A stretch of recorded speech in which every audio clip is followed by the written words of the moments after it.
बिस्मिल्लाहिर्रहमानिर्रहीम। आज हम एटम स्टूडियो में लूप्स को देखेंगे। लूप्स बेसिकली टू टाइप्स के होते हैं, एक इनफाइनाइट लूप्स होते हैं और सेकंड टाइप फाइनाइट लूप्स होते हैं। तो सबसे पहले हम इनफाइनाइट लूप्स को देखेंगे। इनफाइनाइट लूप्स वो होते हैं कि उसके अंदर जो भी इंस्ट्रक्शंस हम एग्जीक्यूट करवाते हैं वो इनफाइनाइटली एग्जीक्यूट होती रहती हैं। और फाइनाइट वो होते हैं कि जिसमें फाइनाइट यानी कि किसी स्पेसिफिक कंडीशन के अकॉर्डिंग हम उसको जब एग्जीक्यूट करवाते हैं तो सिर्फ वो उस तक रहता है, उससे यानी कि इनफाइनाइटली एग्जीक्यूट नहीं होती। तो सबसे पहले हम फाइनाइट लूप्स को देखते हैं। तो लूप बनाने का तरीका ये होता है कि सबसे पहले आपने कोई भी यानी कि लेबल देना है और उसके आगे कॉलन डालना है। कॉलन आप डालेंगे तो वो इस चीज़ को शो करेगा कि ये एक लूप है। तो सबसे पहले हम एक छोटा सा प्रोग्राम लिखते हैं, लाइक हम एक इमीडिएट वैल्यू लोड करवा देते हैं किसी भी रजिस्टर में। तो हमने एक हेक्सा वैल्यू 00 लोड करवा ली। अब जो है हम लूप बनाएंगे। तो लूप को कोई भी आप नेम दे सकते हैं, तो हम इसको लूप ही नेम दे देते हैं। और ये देखें हमने इसके लिए कॉलन का साइन डाला तो ये लूप को शो करता है।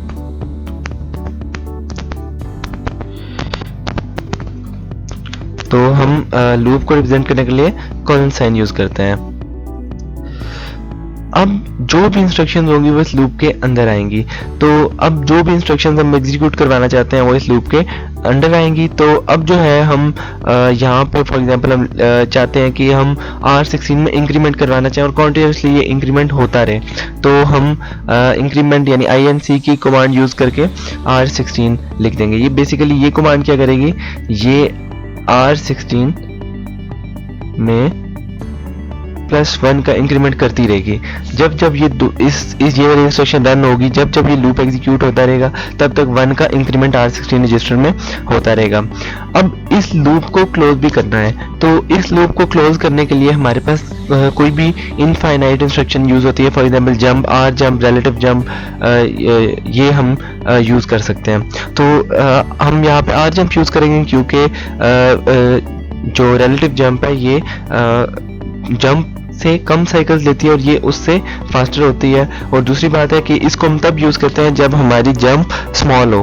तो अब जो है यहाँ पे आर जंप यूज करना है और हम जंप किस पे करना चाहते हैं, यहाँ पे हमने उस लूप का नाम देना होता है। तो हमारे केस में लूप का नाम लूप ही है, तो हमने आर जंप लूप लिख दिया और इसको एंड करने के लिए ब्रेक लिख दिया।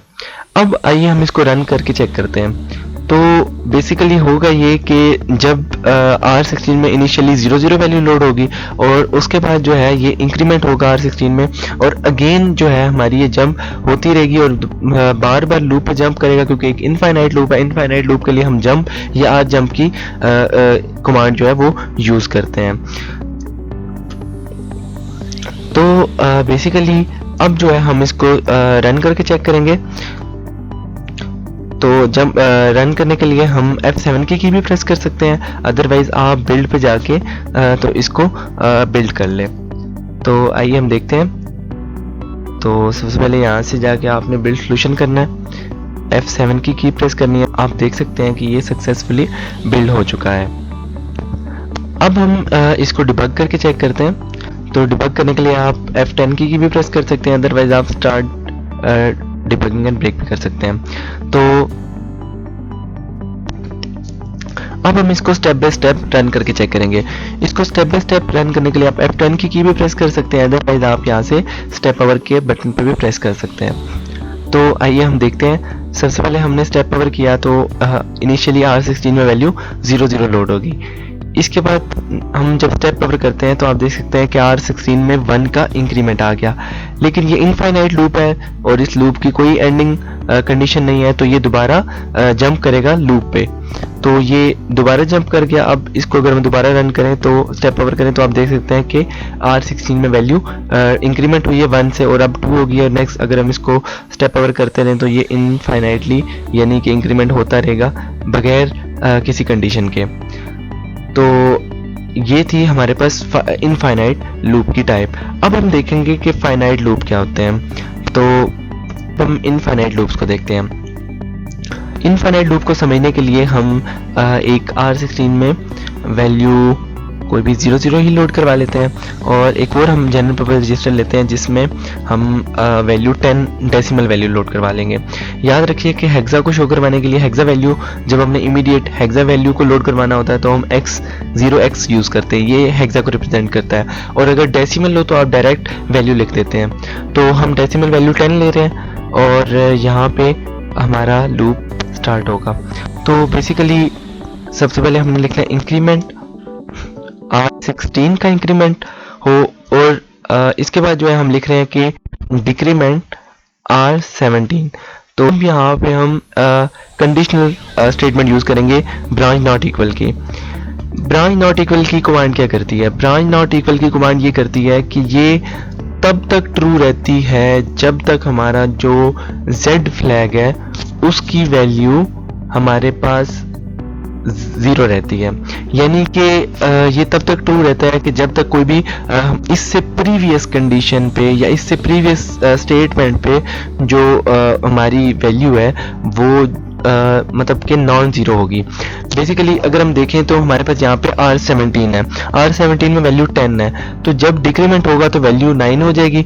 लेकिन ये ब्रांच नॉट इक्वल के लिए कंडीशन ट्रू है क्योंकि ये जो है नॉन ज़ीरो वैल्यू है, ज़ीरो वैल्यू नहीं है। और z फ्लैग भी जो है वो 0 रहेगा। z फ्लैग 1 तब होता है जब हमारी जो फाइनल वैल्यू है वो 0 आ जाती है। और ये जो ब्रांच नॉट इक्वल की कंडीशन है ये अपने से प्रीवियस वाली जो कंडीशन होती है, अपने से प्रीवियस स्टेटमेंट जो होती है, जो इस केस में डिक्रीमेंट की है, उस पर बेस करेगा।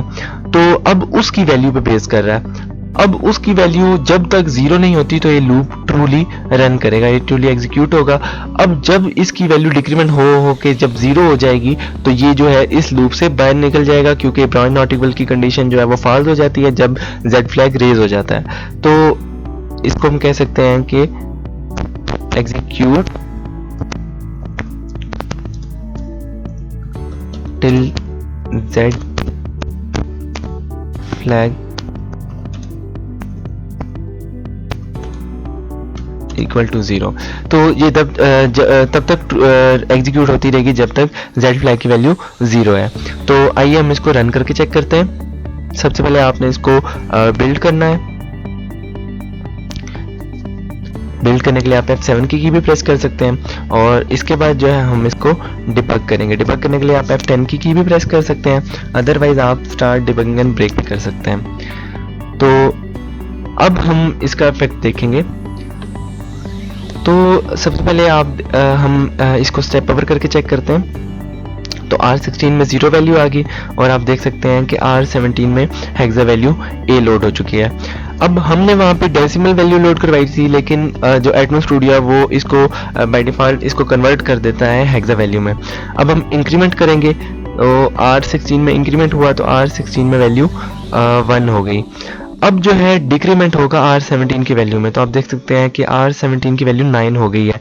लेकिन यहाँ पे जो है हमारा ब्रांच नॉट इक्वल की जो कंडीशन है वो यहाँ पे ट्रू होगी क्योंकि z फ्लैग जो है आप देख सकते हैं कि z फ्लैग अभी तक रेज नहीं हुआ क्योंकि एक नॉन ज़ीरो वैल्यू है इससे प्रीवियस स्टेटमेंट में जो कि 9 है। अब ये दोबारा लूप पे जंप कर गया और ये होता रहेगा जब तक डिक्रीमेंट नहीं होगा। तो आप देख सकते हैं कि R16 की वैल्यू इंक्रीज हो रही है बाय 1 और जो R17 है उसकी वैल्यू बाय 1 डिक्रीमेंट हो रही है, यानी कि माइनस हो रही है। R17 -1 होती जा रही है। अब हमारे पास इंक्रीमेंट होके जनरल पर्पस रजिस्टर R16 में वैल्यू A हो चुकी है जो कि डेसिमल 10 है। अब होगा ये कि जब डिक्रीमेंट होगा तो R17 में फाइनली वैल्यू जो है वो 0 हो जाएगी और अब जो है वो ब्रांच नॉट इक्वल की जो कंडीशन है वो टर्मिनेट कर देगी और इस लूप से टर्मिनेट होकर ब्रेक पे चले जाएगी।